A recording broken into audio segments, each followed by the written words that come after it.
YouTube, what's up? Thanks for being here, everyone, and super excited to be here to answer all your questions about eBay and Amazon drop shipping. And I'll wait a few minutes for you guys to get here into the live chat. And I have a bunch of questions also saved up from the week. So if you're watching this on replay, ask me any questions underneath any of my videos, and I'll answer them during my next live Q&A. And I will answer some of those today. For some reason, I can't see the chat. So just bear with me for a second while I try to... oh, there it is. This is strange. Kind of lost it. All right, so let me just start answering one of these questions, and I'll figure out what happened to the live chat. So the first question here is... so this is a big shout out to one of my students who's inside my virtual assistant course. Said that they just hired their first virtual assistant. Things are going really great, and they first had their first sale. So I did want to give a big shout out to them so that they could get some credit for doing so well with that. Trying to talk while trying to find the chat bot. It's just disappeared on me. Anyway, so the first real question we have today is this one. Hey, Paul, in reference, this is actually a tip from one of my subscribers, JW. JW watched a video I did recently where I talked about Walmart and how I wouldn't recommend for new dropshippers when they're dropshipping from Walmart to use third-party sellers. They should only use Walmart when the items are fulfilled by Walmart. And I said if you can use the third-party sellers after some time. So JW had a good tip about that. Said if you do use third-party sellers, be sure to double check that they still have free delivery, because a lot of times these third parties, they won't actually have the free delivery. So you do want to be careful about that. Still trying to pull up the chat. And anyone who's here, I'm also apologize for being late. I know I was supposed to go live a little while ago, but I was actually chatting with Rico over with Two Dudes, and he likes to chat, but he's a really good guy. You guys will see my video over on his channel very soon. All right, so we have the chat now, and I want to give a big shout out to Larry, who dropped me a $10 super chat, so thank you, Larry. And Larry's question is it possible to use eBay itself as a supplier? The items I want to list are selling 1,000 units a month on eBay and nowhere else, and a great price. I can make a lot of money here, Paul. So you can use eBay. I guess you mean drop shipping from eBay to eBay. Drop shipping from eBay to eBay, in my opinion, is not a good idea, because when you drop ship from eBay to eBay, then you there's a problem with tracking numbers. So the tracking numbers, you can only upload a single tracking number to eBay once. So if someone uploads a tracking number and gives it to you, then you can't upload that same tracking number for the items that you sell. So that's why it's not a good idea to do it. I finally found the chat. If you're drop shipping from eBay to Amazon, again, you could do it, but it's really not a good idea, because when you drop ship from eBay to Amazon, you don't know who you are buying from. It could be anyone. You don't know if they're going to ship the items out on time, for instance. So that's why I don't recommend that you drop ship from eBay to Amazon. All right. And yeah. So I do apologize, everyone who was waiting earlier. I guess I just messed up the time. Wasn't paying attention to the time, just chatting away. So Raymond wants to know if there's any other resources for discounted gift cards. So if you're looking for discounted gift cards, then Gift Card Granny is a good place to look. I would also check out raise.com. And you can also look around and look to see if anyone's selling them in Facebook groups. That gets a little bit more sketchy. And the other site that I really like is Card Bazaar, which I'll be releasing a video soon about Card Bazaar and how to use them. So if you don't want to miss that video, make sure to subscribe to the channel for that. Let's see. I'm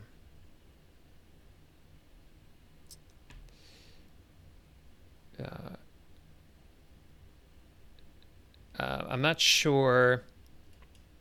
So Celestina says that she's been having issues with Home Depot when she tries to pay with PayPal. Shipping has been a hot mess. I cancel orders on Home Depot and reorder multiple times. The shipping addy would change. I'm not sure I'm following you entirely, but what it sounds like is that you're supposed to be getting free shipping on your items, and then when you pay with PayPal, the shipping charges get added back on.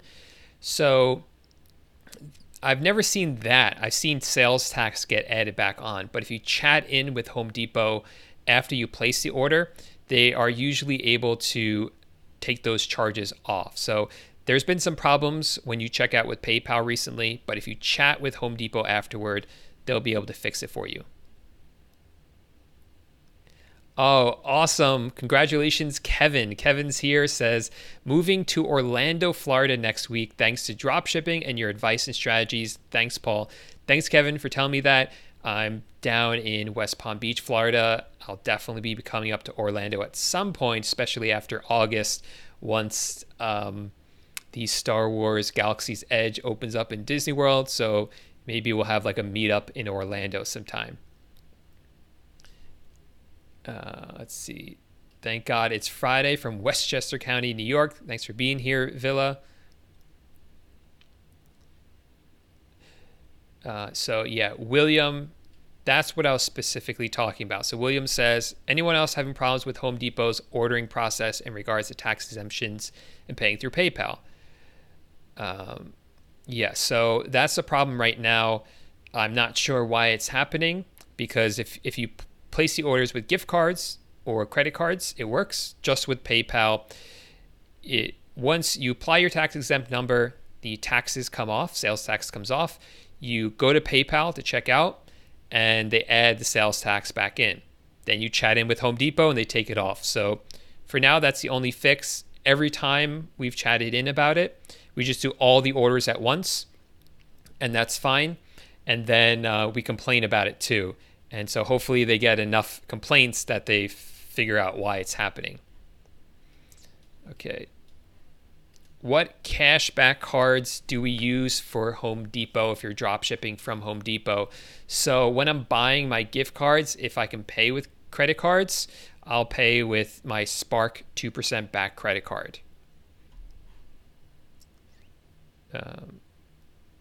So Raymond wants to know, anyone good at creating stealth accounts for eBay? So Raymond, I'm actually adding a new lesson into my course all about stealth accounts and the best way to run them for eBay. So this will actually be several videos long, but it's one lesson. So I didn't want to add 20 new lessons to the course and kind of make it confusing. So there's one new lesson that's going to be added to the course inside the advanced topics. And within that lesson, there's going to be 5 or 6 videos walking you step by step through how to create stealth accounts the right way. There's multiple ways to create stealth accounts. And the important thing with stealth accounts is keeping them separate from your main accounts, or keeping them separate from other stealth accounts. There's multiple ways to do this. A lot of people recommend using Firefox Portable, but with Firefox, a lot of the tools we like to use don't work with Firefox. They work with Chrome. So I like to use a VPS, because with a VPS, you can actually use Chrome. But if you're a member of my course, you'll get all that information for free included in there. All right. And thanks again, Larry, for the $10 super chat. I really appreciate it. Okay.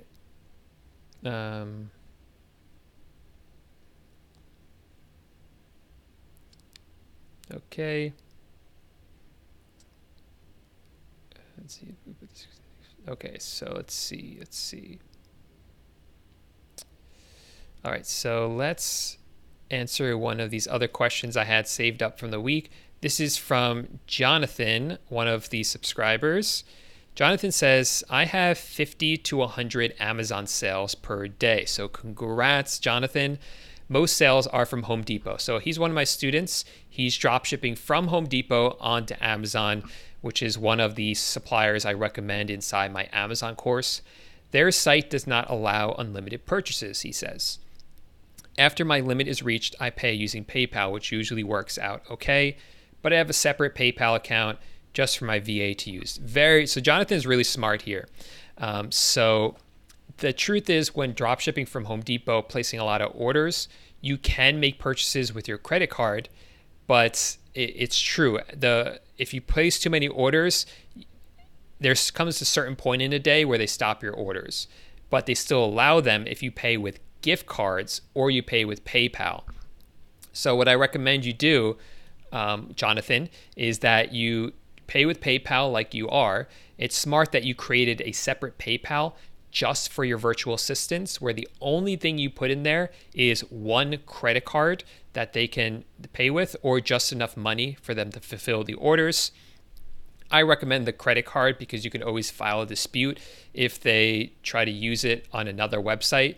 But there's not a ton of websites that you can pay with PayPal, so it kind of limits your risk, and plus you're only putting one card in there. Another option is, if you're worried, is you could just put a prepaid card in there. And that's a little bit harder though, because a lot of those prepaid cards, there's a limit on how much you can put on them every single day. And usually it's not enough money. So the credit card is usually the best solution if you're going that route. But really, I think the best solution is to give your virtual assistants gift cards that they can use to place the orders. So that would be my recommendation. Otherwise, it really sounds like you've created a good system, so I would keep doing that.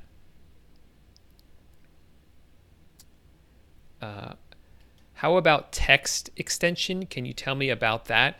Not 100% positive what you're talking about, unless you're talking about one of the text expanding softwares that exist. So for instance, on my computer, I have a program called aText, which the way it works is so what you do is you tell it, hey, anytime I enter the word hashtag YouTube, it will replace the word hashtag YouTube with this link that I put in there. And that link would be a link to my YouTube channel. Or you can do, anytime I put in the word hashtag canceled, it will replace it with the script I use whenever I have to cancel an order on eBay. So the one I use, again, is called aText. I have it for my MacBook. It was pretty cheap. I think it was a one-time payment, and I love it. I use it for everything, and it works really well. So Taylor says, I love your channel. I was wondering, how do you figure out your profits when Walmart charges you different state taxes? So you would have to take an average, 7%, a good average that I usually use, but you should really become tax exempt. You don't want to be paying sales tax to Walmart when you don't have to. So as much as possible, become tax exempt. I don't know why my eyes are bothering me.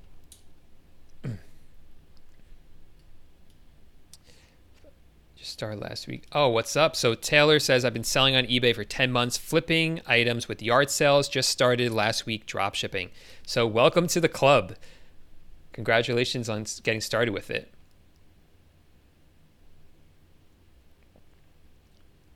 Charging tax. All right. Millie Love says, so can you talk a little bit about charging sales tax on eBay? Like, what info do we submit? So I'm not going to go like all the way into this because sales tax can be a somewhat complicated subject. But in general, there is a setting inside the site preferences where you can tell eBay what states you're allowed to collect sales tax for, and you've registered to collect sales tax for. You are only allowed to collect sales tax for the states you are registered to collect sales tax in. So just keep that in mind. And after you tell eBay that, they'll let you know what documents they need. if they want those documents from you.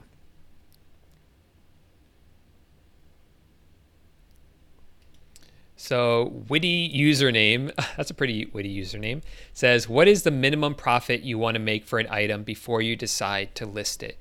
So for me, because my businesses are mostly automated and my virtual assistants are doing the research and fulfilling the orders, I'm fine making $1 or less on orders because I'm not doing any work. As long as it becomes profitable in the end, $1 profit is fine by me, because $1 profit times $20 profit items a day, that's an extra $20 a day. And most of my items aren't $1 profit, but I'm just giving that as an example.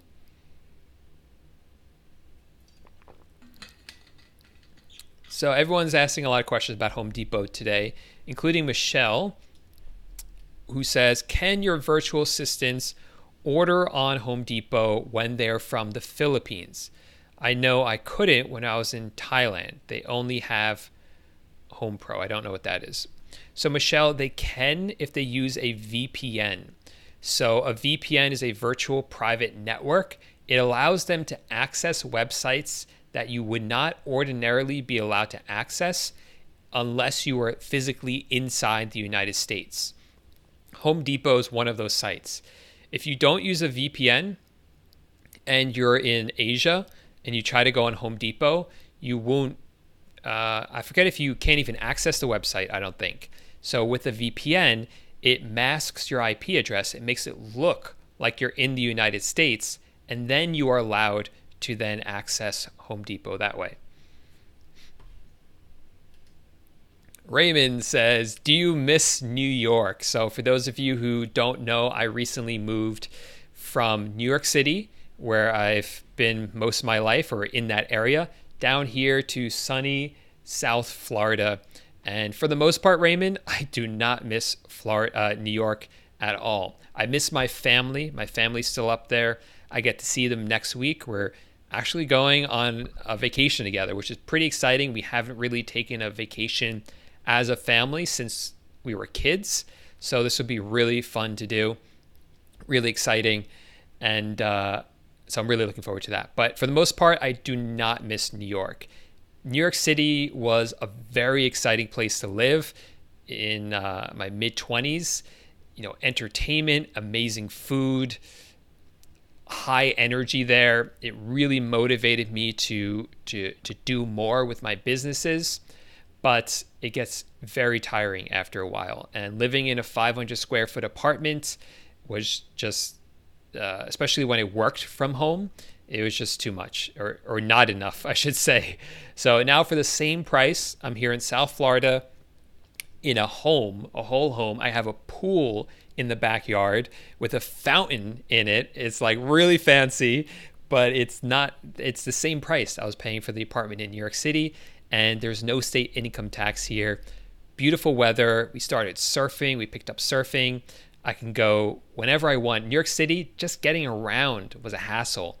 Getting in either a taxi or an expensive Uber, or having to get onto a dirty subway. Now we both have cars. We can actually drive. We can put our surfboards on the car and go surfing any day of the week that we want to go surfing, which is one of the amazing things about having an online business where you set your own schedule. Yes, Rich, we are finally live, and just apologize for the delay there.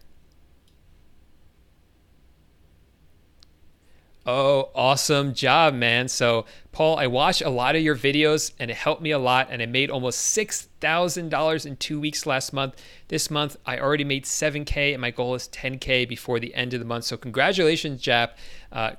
Wow, that's awesome. Congratulations, man.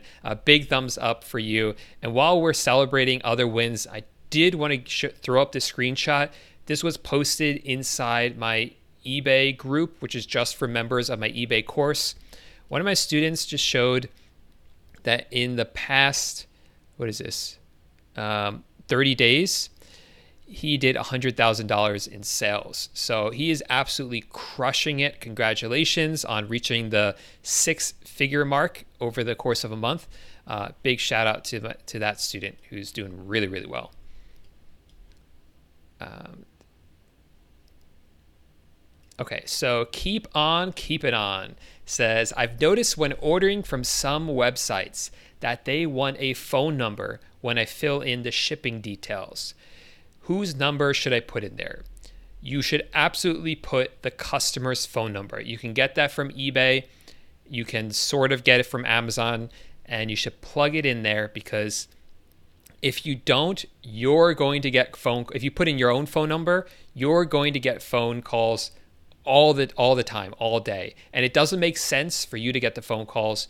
You want the phone calls going to the customers, because the people who are going to call are the carriers like UPS, FedEx, saying, hey, I'm here. You didn't put in an apartment number. What's your apartment number? Or should I just leave this here?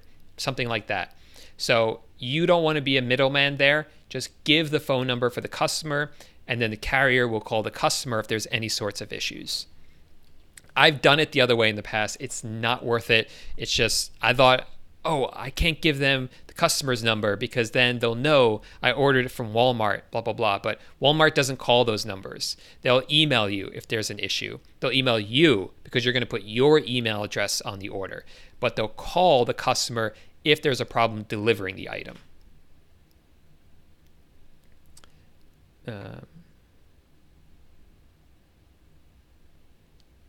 Okay, so Aaron says, I've been selling on eBay for, 6 months it looks like, and he's trying not to sell these Vero items. But eBay keeps emailing him saying, hey, some of your items are Vero, we've removed them. So is he going to get in trouble for this? Why does this keep happening? So Vero is eBay's verified rights owner program. Basically, these are brands who have taken their stock images of the item, who wrote up their stock description, and have said, those are ours. We don't want anyone else to use them. So if you use them without our permission, we're going to ask eBay to take down your listing. That's basically what it is. And they're allowed to do that because when you take a photograph, when you write up sales copy, that's technically can be copyrighted, which is what they're doing. So they don't want you using that without their permission. So when you do, the eBay can remove those listings, and if you keep doing it, they could potentially suspend you for it.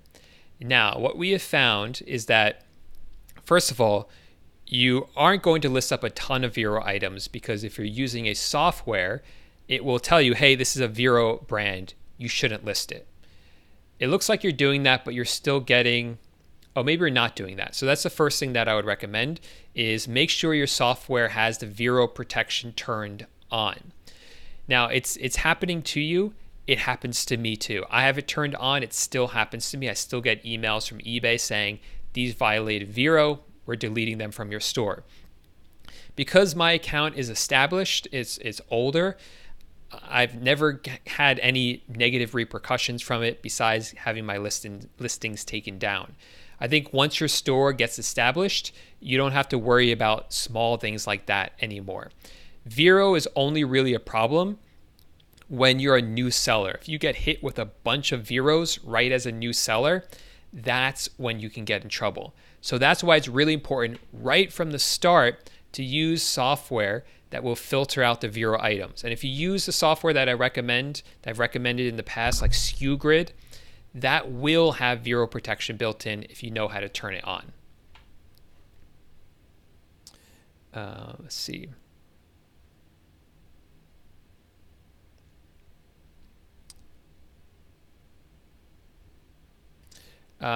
Cleveland Mike says, I just got out of PayPal jail. Should I focus on high ticket items? I don't think you necessarily have to focus on them, but you've now opened up the ability for you to sell more items. To sell items and get your money right away. So I think it is a smart idea to start to add the more expensive items. But it's not like all your items now have to be expensive ones. You can start adding more pricey items into your store. So Larry says, what's the VA website I use? I will put it into the chat here. I just put it into the chat for you.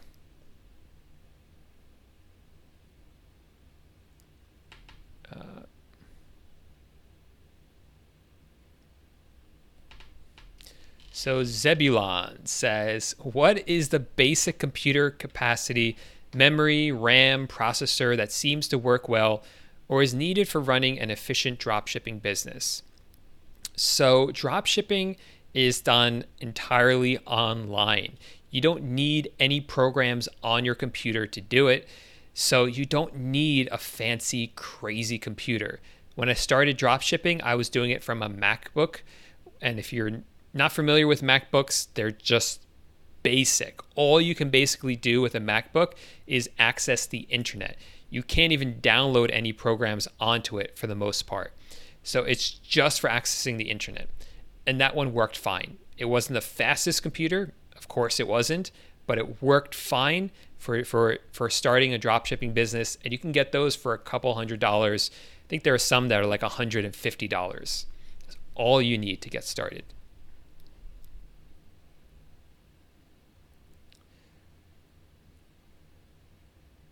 Okay.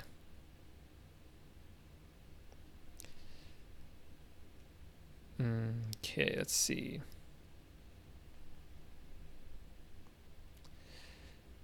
So will I be calling students? So I had this giveaway sort of where people could enter in their phone number and I'll call them to give them some coaching. And unfortunately, it didn't work out the way I wanted to because so many people I called, the numbers either weren't real or people weren't picking up. So it kind of sizzled out, unfortunately. I still have the phone number, so I might still give people a call. Maybe it was because I called from a blocked number, but maybe I'll give it another shot.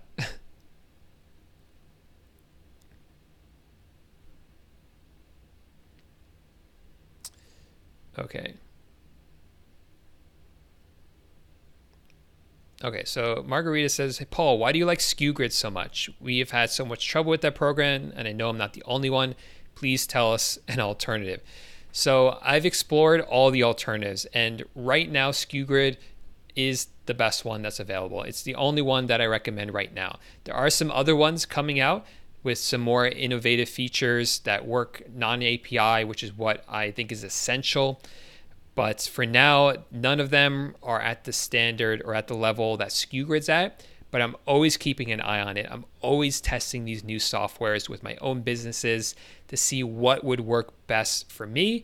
And then I pass that along to you guys because if it works well for me, I think it would work well for you guys as well. None of them are perfect. They all have flaws to them. But this one is the best right now. And I still think using a software is better than not because it's going to keep track of all the price changes on your supplier's website, automatically change the prices on eBay for you. Same thing with the stock. And you don't have time to do that manually. And you don't want to risk these items being a big price difference between what they are on the supplier's website and what you sold it for on eBay. And this software makes sure that that doesn't happen.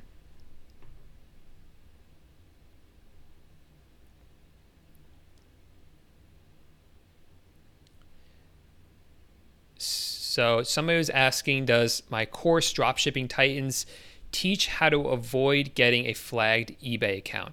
Yes, it does.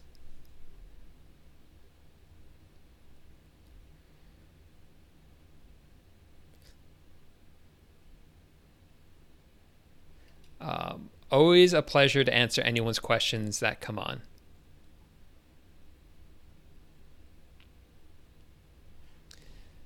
All right, so let's see some more messages here. So Noah recently posted this under one of my videos. He said, hey friends, I've been out of the eBay dropshipping scene for a while. Has the process to find items to dropship on eBay changed at all, or is it basically the same? So Noah, that really depends on how long you have been out of the game. If you've been out of the game for years, then it's changed. If you've been out of the game for just a couple of months, it's largely the same. So back in the day, years ago, you were able to list anything on eBay and it would sell.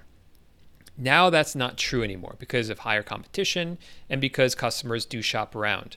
You could still make great sales if you know what you're doing. It's just different research. You actually have to do research. So now we actually go on eBay and we see what sells well and we sell those same items. And that's what we're doing now. We're not trying to just guess what will sell well. We're not listing anything and everything.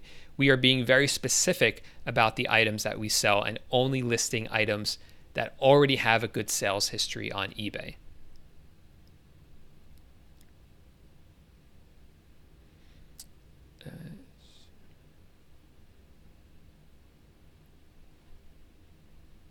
Okay, so let's see.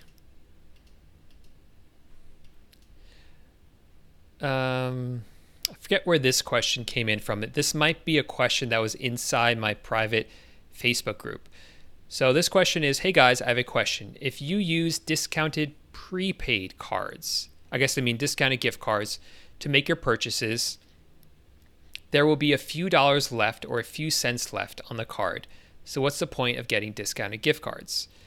Okay, so this was actually asked inside my Amazon dropshipping group, which is just for members of my Amazon course. So I talk a lot about using discounted gift cards because you can buy like $100 Walmart gift card for $90. So you just made $10 there. You multiply that by, a bunch and you make a bunch. That's basically the math. So this student's concern is, well, you use the card, but you usually don't end up using the whole card. So is there like a couple dollars or a few cents left on the card? Well, yeah, that might happen, but then you just use it on the next purchase, and you'll use it up for the next item that you buy. So that's never really been a concern of mine.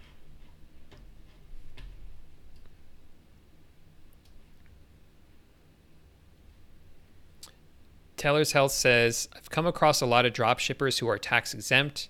How do I compete with their prices? You should become tax exempt as well. If a supplier gives you the option to become tax exempt, you should become tax exempt.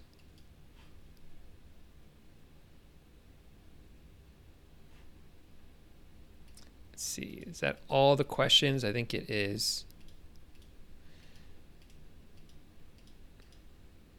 Show that, yeah. All right, cool. All right, so Rhino says, how can I start drop shipping as a 14-year-old with $90? So, you can't really, unfortunately, you can't start a lot of these businesses unless you're 18 years old, unless you can do it under your parents' name, because PayPal won't let you set up an account, eBay won't let you set up an account. So you really need your parents' permission and help to make it happen. Now, it's just awesome that you're wanting to do this so young. There's definitely other things you can do, but for signing up for these things, you're going to need your parents' permission. So you are going to need their help with that.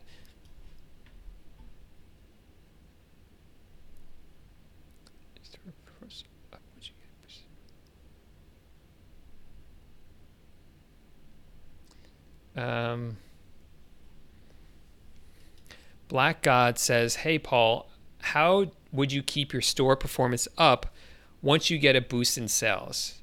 I'm getting around 79,000 listing impressions, 1,600 listing page views, 7% click rate, 3.9% sales rate. So these metrics are great and it's useful to look at them. But us as drop shippers, what we do is we don't really concentrate so much on individual listings and optimizing descriptions so much. We do optimize titles though. So a lot of times, a lot of this you can't control. So what I just focus on is, am I making money? Am I making more or less money than I was last month? And I know that's a incredibly simplistic way of looking at it, and a lot of you statistic junkies out there might not like that answer, but that's really what I concentrate on. And so with that, that's what I always recommend people to do, because these numbers, you can get overwhelmed trying to optimize every single little thing here just to increase your click rate or your sales rate, a tenth of percent, things like that. When really all that really matters is, are you making money, and are you making more money than you were last month? Now, if you get a boost in sales, that means you're doing something right. So keep doing more of that. You should be very conscious of what you're doing and when, and very intentional about it. So if something that you made a change and it's working, keep doing more of the same thing. Cool.